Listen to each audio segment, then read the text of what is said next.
말씀 묵상 가족 여러분, 한 주간도 편안하셨나요? 오늘도 주님의 평강이 여러분의 가정에 충만한 복된 날 되기를 간절히 소원하면서 오늘 같이 묵상의 자리로 나아가도록 하겠습니다. 오늘 같이 묵상하실 말씀은 마태복음 26장 36절에서 46절 말씀입니다. 마태복음 26장 36절에서 46절 말씀 제가 봉독하겠습니다. 이에 예수께서 제자들과 함께 겟셋마네라 하는 곳에 이르러 제자들에게 이르시되 내가 저기 가서 기도할 동안에 너희는 여기 앉아 있으라 하시고 베드로와 세베대 두 아들을 데리고 가실새 고민하고 슬퍼하사 이에 말씀하시되 내 마음이 매우 고민하여 죽게 되었으니 너희는 여기 머물러 나와 함께 깨어 있으라 하시고 조금 나아가서 얼굴을 땅에 대시고 엎드려 기도하여 이르시되 내 아버지여 만일 할만하시거든 이 잔을 내게서 지나가게 하옵소서. 그러나 나의 원대로 마시옵고 아버지의 원대로 하옵소서 하시고 제자들에게 오사 그 자는 것을 보시고 베드로에게 말씀하시되 너희가 나와 함께 한 시간도 이렇게 깨어 있을 수 없더냐. 시험에 들지 않게 깨어 기도하라. 마음에는 원이로되 육신이 약하도다 하시고 다시 두 번째 나아가 기도하여 이르시되 내 아버지여 만일 내가 마시지 않고는 이 잔이 내게서 지나갈 수 없거든 아버지의 원대로 되기를 원나이다 하시고 다시 오사 보신즉 그들이 자니 이는 그들의 눈이 피곤함 일러라. 또 그들을 두시고 나아가 세 번째 같은 말씀으로 기도하신 후 이에 제자들에게 오사 이르시되 이제는 자고 쉬라. 보라 때가 가까이 왔으니 인자가 죄인의 손에 팔리느니라. 일어나라 함께 가자. 보라 나를 파는 자가 가까이 왔느니라. 아멘.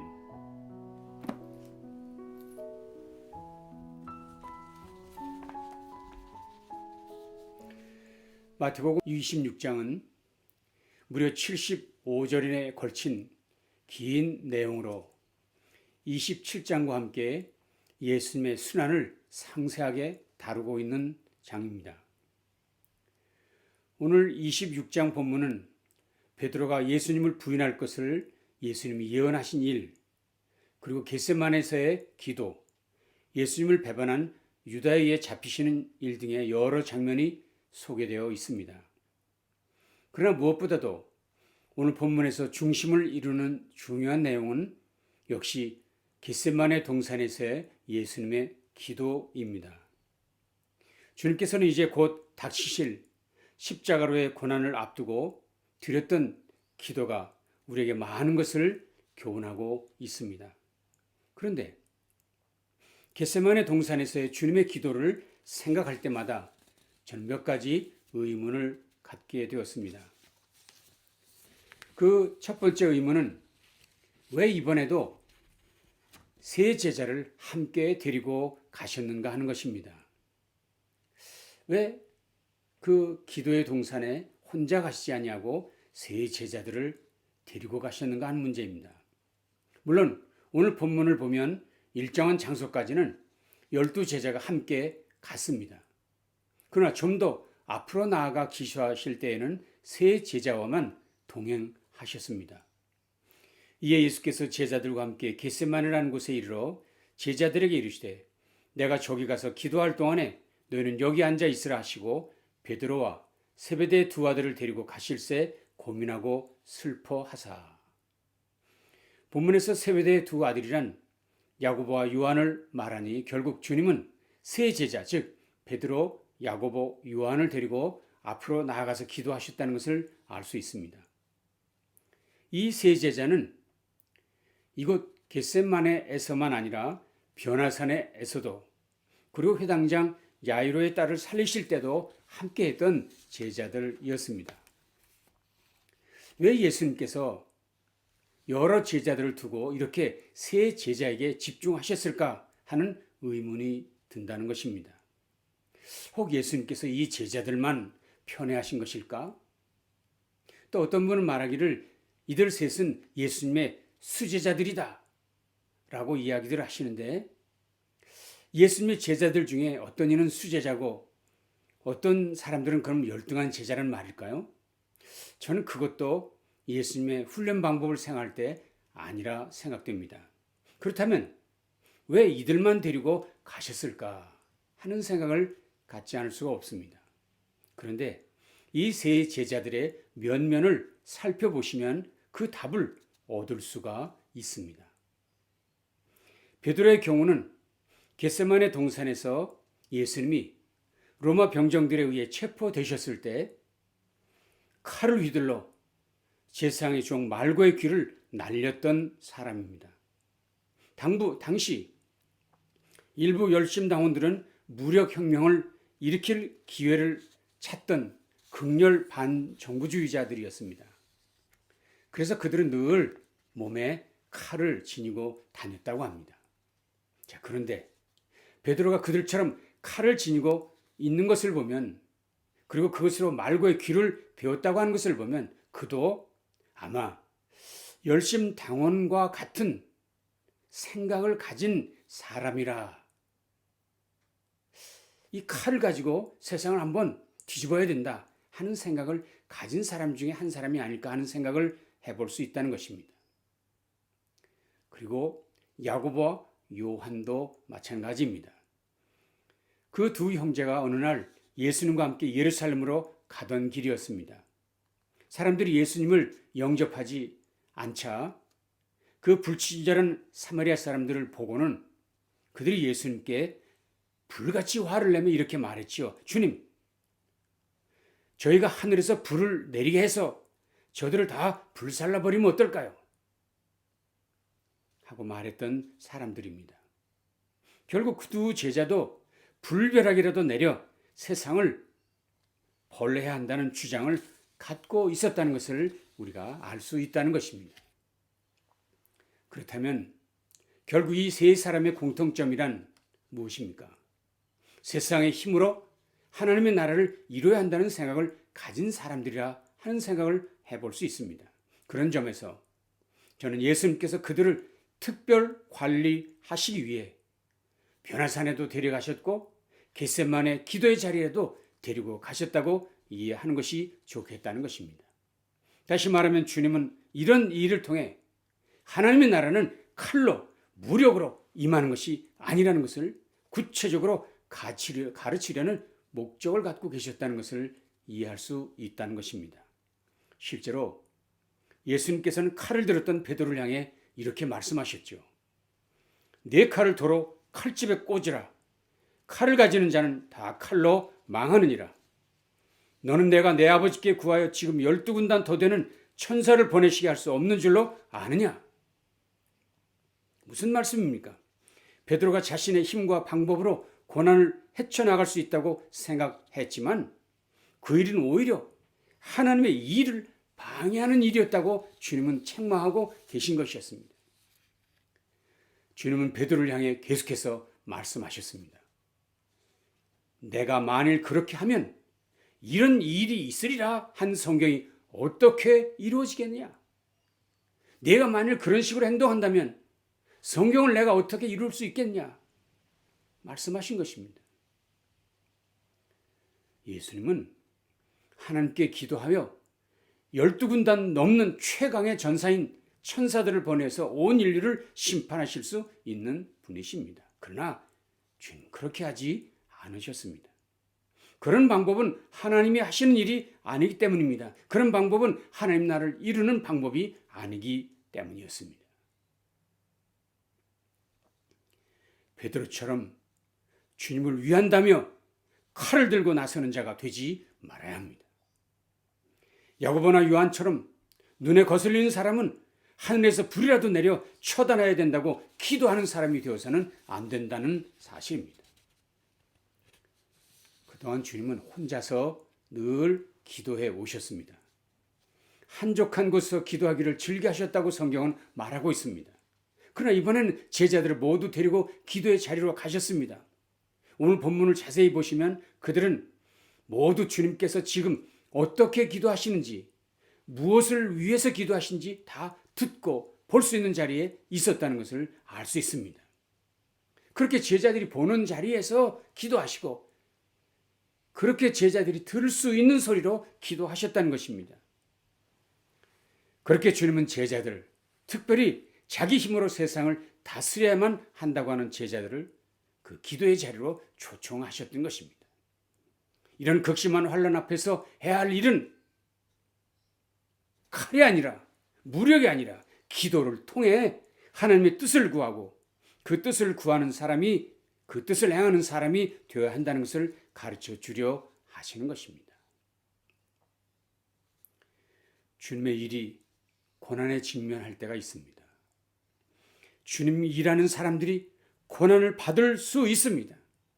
그러나 그 고난이 심할수록, 참담할수록 하나님의 방법, 하나님의 뜻대로 순종하는 것이 주님의 제자의 삶입니다. 오늘 지금도 우리 중에 고난 중에 있는 성도들, 정말 죽고 싶을 정도로 힘든 성도들을 향해 주님은 부르십니다.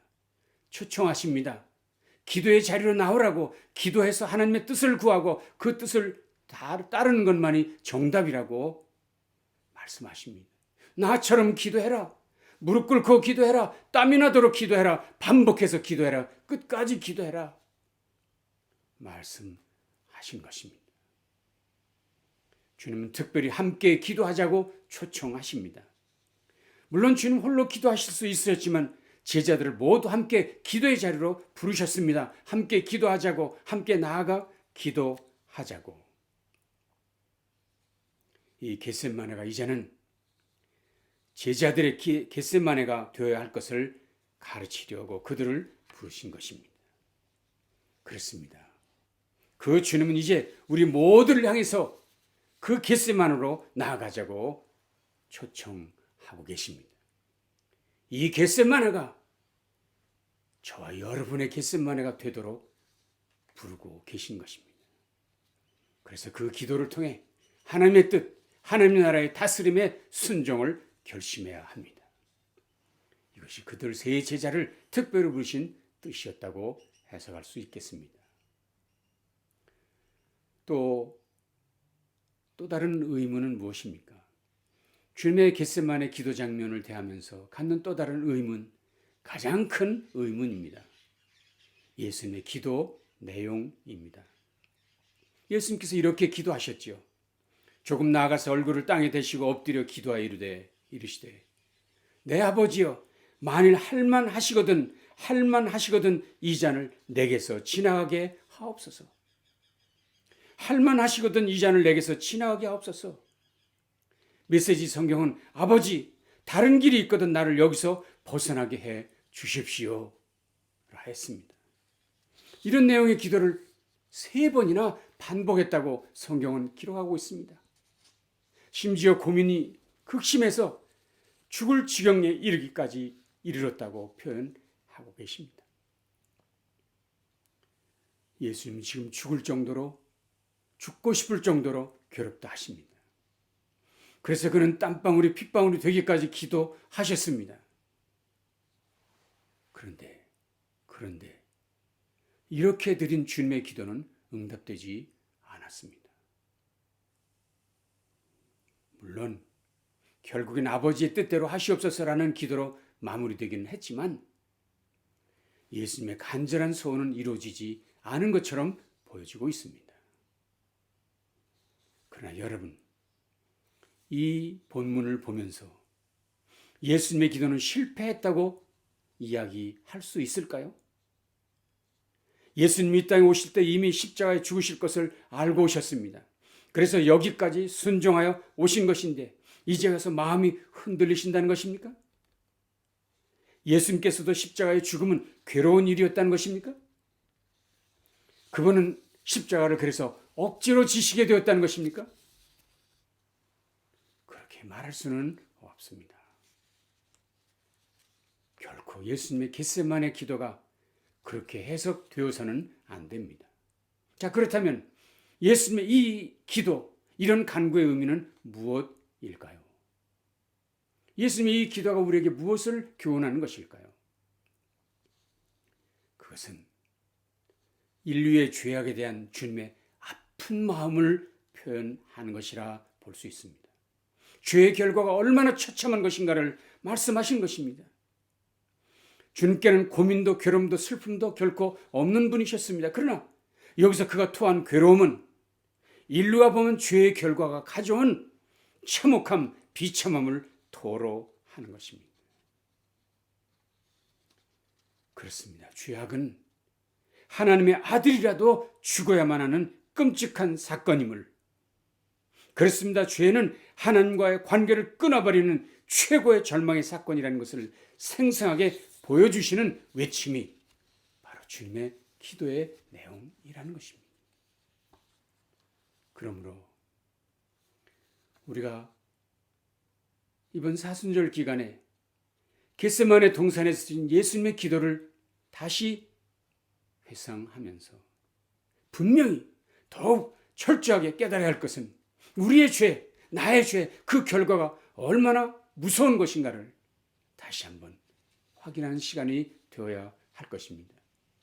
그래서 죄가 생각날 때마다 그 주님의 그 겟세마네 동산에서의 그 안타까운 부르짖음이 생각나 내가 가지고 있던 모든 악한 생각과 행동을 끊어버리기로 결심하는 그런 시간이 되어야 하겠습니다.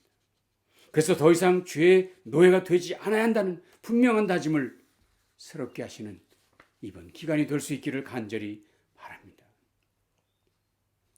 사탄의 유혹 앞에서 주님의 겟세마네가 생각나 머리를 흔들며 일어서야 합니다. 오늘 말씀을 정리합니다. 주님의 겟세마네 기도는 훗날 누구보다 세 제자들에게는 엄청난 교훈의 장이 되었을 것입니다. 무엇보다도 그곳 주님의 겟세마네에 있었던 야고보는 제자들 중에 최초 순교자가 되었습니다. 베드로는 십자가에서 흘리신 주의 복음을 전하다가 로마에서 거꾸로 달려 순교를 당했습니다. 그리고 요한은 요한복음, 요한 1, 3서 그리고 요한계시록을 남겨 바울 다음으로 가장 많은 성경을 기록했고 오랫동안 복음을 전하다 순교하셨습니다. 결국 겟세마네는 제자들의 겟세마네 동산 되었던 것이었습니다. 겟세마네 기도의 현장, 주님의 기도의 자리는 세상을 이기는 길, 극심한 고난을 대하는 성도들의 태도를 가르치신 교실 현장이었습니다. 그러므로 이 겟세마네 동산은 이제 저와 여러분의 동산, 주님께 기도하는 겟세마네가 되어야 할 것입니다. 고난의 때, 환난의 날에는 그래서 내 방법, 세상의 방법이 아닌 하나님의 뜻을 구하는 기도의 자리, 바로 그것을 교훈하신 그 자리가 겟세마네 자리인 것을 기억해야 하겠습니다. 그래서 무력으로 세상의 힘으로가 아니라 오직 주님의 뜻, 주님의 방법에 의해만 한다는 사실을 다시 한번 확인하는 귀한 시간 되어야 하겠습니다. 그리고 내 아버지여 만일 할만하시거든 이 잔을 내게서 지나가게 하옵소서 하며 기도하시는 주님의 모습에서 인류가 범한 죄악이 얼마나 무서운 것인지, 우리가 범하고 있는 그 죄악에 대해 어떤 태도를 가져야 할지 다시 한번 되새기면서 죄를 단호하게 멀리하기로, 끊어버리기로 결단한 시간들이 되어야 하겠습니다. 겟세마네에서 주님의 기도하시는 그 음성이 오늘도 내 심령을 두드려 더 이상 죄악에 머물지 않기로, 어떤 사탄의 유혹에도 흔들리지 않기로 담대하게 일어서는 귀한 시간이 되어야 될 줄로 믿습니다. 그래서 주님의 겟세마네 기도 동산은 저 여러분의 겟세마네 동산이 되어 주님과 함께 승리하시는 복된 성도들 다 되실 수 있기를 주님의 이름으로 축원합니다. 기도하겠습니다. 주님, 오늘도 우리에게 함께 하시고 그 겟세마네가 오늘 우리에게 무엇을 교훈하는지 말씀해 주시니 참으로 감사합니다. 오직 하나님의 일은 하나님의 방법으로, 하나님의 나라는 하나님의 뜻으로만 이루어진다는 것을 다시 한번 깨닫는 자리 되어지게 하시고, 주님의 그 처절한 기도 음성이 우리의 심령을 두드려 죄를 멀리하고 단호하게 끊어버리는 은혜의 자리로 나아가도록 우리를 함께하여 주시옵소서. 주께서 오늘도 은혜 주신 것 감사하며 예수님 귀하신 이름으로 간절히 축복하며 기도합니다. 아멘. 남은 날도 승리하시기 바랍니다.